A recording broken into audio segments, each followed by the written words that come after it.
going to be hair related. And even though this video wasn't requested, I thought it'd be a great addition to this channel. So today I'm going to show you how I blow dry my hair smooth from start to finish. Now I rarely do this. I might blow dry my hair straight like 2 or 3 times a month, but I just wanted to share with you my tips and tricks because they may be helpful.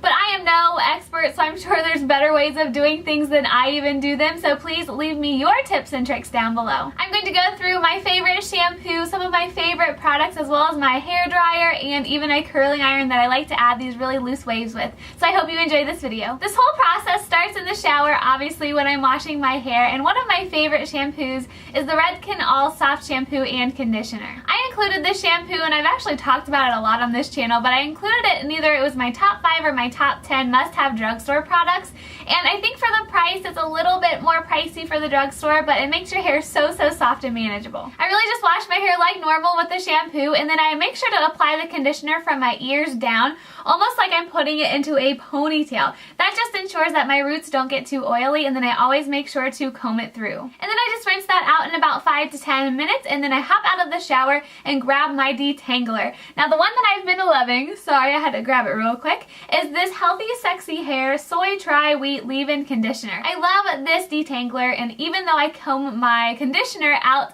through my hair in the shower, I still need a detangler because my fine, thin hair tangles very easily. I just spray that on my hair a good maybe 5 to 8 times, and then I go through with one of these, I think they're from, oh, Goody, it says right on here, but this is the gray one. They came in a pack of 2, and I used the black one during the video, but I love how one side's kind of bigger and one's smaller. Now I do know that wide tooth combs are better for your hair, and that's actually what I use in the shower, so I don't really feel too bad using one of these after I get out. Now once I have my hair tangle free, I like to go in with a product like this. Now I have 2 that I really do like. This one happens to be the Garnier Fructis style Sleek and Shine Anti-Humidity Smoothing Milk with, I think, even argan oil in here. And my friend Emily told me to try this, and I'm really glad I did. It smells great. It's a cream without being too thick, so I have to watch it with products like this, and even just any products I apply on my hair in general because my hair is so thin. So I really just use this as my styling product when my hair is wet, and it does an amazing job at smoothing it out and still making it very soft. I just then comb that out to make sure everything's distributed evenly, and then I go to my super handy and loyal Turbie Twist, guys. I am a Turbie Twist fanatic. I absolutely love them. I've been using them for, gosh, probably going on years now, and they're just so great. So I'm sure you could tell that I have it on right after I get out of the shower, and then I want to put my hair up in it to let it dry a little bit. And the reason I like putting it back on after applying this smoothing milk is because I really feel like it helps it soak into my hair. And I actually leave this on at this point for anywhere from like 15 to 45 minutes. I know that's crazy. For this video, I left it on about 15 minutes, but another reason I love the Turbie Twist is because I can put it on my damp hair, and it actually absorbs a lot of the water without making my hair too dry. Since I do have naturally curly hair, I can't let it dry too much, or it's going to get really hard to smooth out with the blow dryer. So if I did just get out of the shower, put on my product, and then let my hair air dry, it would be really dry in like 10 or 15 minutes. So the Turbie Twist absorbs the water enough so where it's not like dripping, soaking wet, but I can leave it on a really long time without it getting too dry. I hope that makes some sense. So once 15 to 20, 25, 35, whatever minutes I feel like waiting that day, once those are done, I like to go ahead and take my hair back down and apply one more product. Let me grab it. And that just happens to be the TRESemme Thermal Creations Heat Tamer Leave-In Spray. This stuff raved about all across YouTube. It is a great heat protectant, and I just typically put it on my wet hair and then I blow dry just because I want to add a little more protection. This is great because it sprays out really fine. And I know there's a few, my mom's even tried a few and complained about them recently, that they spray out in like a jet. I know the Aussie one does, I believe. And then I don't know which other ones, but this one's really great if you're looking for something like this. So I apply that through my ends, make sure I get it in really well, comb it through again, and then find my part. I part mine on my left side. I've changed it so many times throughout my life, but this is where I like it right now. Obviously over on the side because I think that's the most flattering on me. And then I just make sure to really comb everything out really straight and kind of just down so I can begin to blow dry. So I quickly wanted to talk about my blow dryer because we are at that stage now. I got this adorable one at Walmart, and it was not overly expensive at all. I want to say it was maybe around like 20-30 bucks. It says Beauty for Life Zoe or something on the side, and quite honestly I just got it because it's adorable. And I had to have a new hairdryer when I did buy this with one of these little things. So this is like an air directional thing. I'm sure you've seen these a million times, but I really think that this does help, and it makes blow drying your hair a lot more efficient. I typically put mine on medium heat, and then I do put it all the way up for like the power setting or whatever you call that. And then for a brush, I use this really dirty one. Sorry in advance, but it's just a nice round brush with the like really tiny little bristles and then the little plastic ones as well. And on here it just says it's a Conair tourmaline ceramic one. I have no idea how big this is, but for my hair and the length of it, I feel like it works really, really well. To be completely honest, it's just what I have laying around, but it does do its job. Now hopefully I don't forget anything in the steps that I do when actually blow drying my hair, but beginning with the front. I want to make sure I get this as smooth as possible in the beginning because I don't want it to get too dry while I'm doing the rest of my hair. So I start out on this side because it does have less hair. And I just want to really make sure that I almost get the part before my ear really dried and really straight.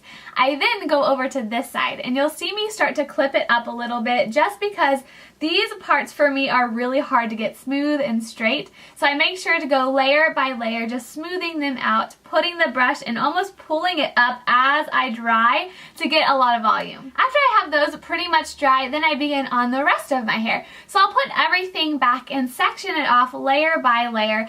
I might do around 4 or 5 layers, and that just really helps me make sure that I'm getting the back really, really smooth. So I start out with a very tiny section at the nape of my neck, and I go ahead and just use this really handy clip that I just have lying around to hold everything else up. Since my hair is pretty long, I really like to pull it over my shoulders because I can have a lot more control and I can really see what I'm doing when I do this.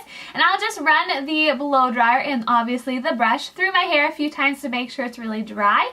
And then I will throw it back and make sure to really blast the heat almost on that part line that I just made. I have a really hard time getting that part of my hair dry for some reason, so this is just the way that I found easiest. And then there's really no rhyme or reason to the whole rest of it. I really just follow those steps all the way up until I get to the front. And meanwhile, I'm just really trying to make sure to pull the roots up when I do get up to the top of my head because I want as much volume as I can. My hair is very fine and thin. How many times can I say it? So I really need to make sure that I try to do that when I am blow drying. Then once I'm done with that, like the sectioning off part, I'll go and just kind of make my hair all crazy and kind of blow dry it every other way. Sometimes I really make it a point to brush it and really blow dry it to one side and then the other. Today I just kind of had it all looking crazy like it does right now. And then I do also flip my head over just for like 10 seconds and make sure to get the roots once more again just in case I missed anything. So after I got all that all the way, my hair is looking really, really crazy and it's a little bit tangly. So I really, really like to take my Tangle Teezer through my hair.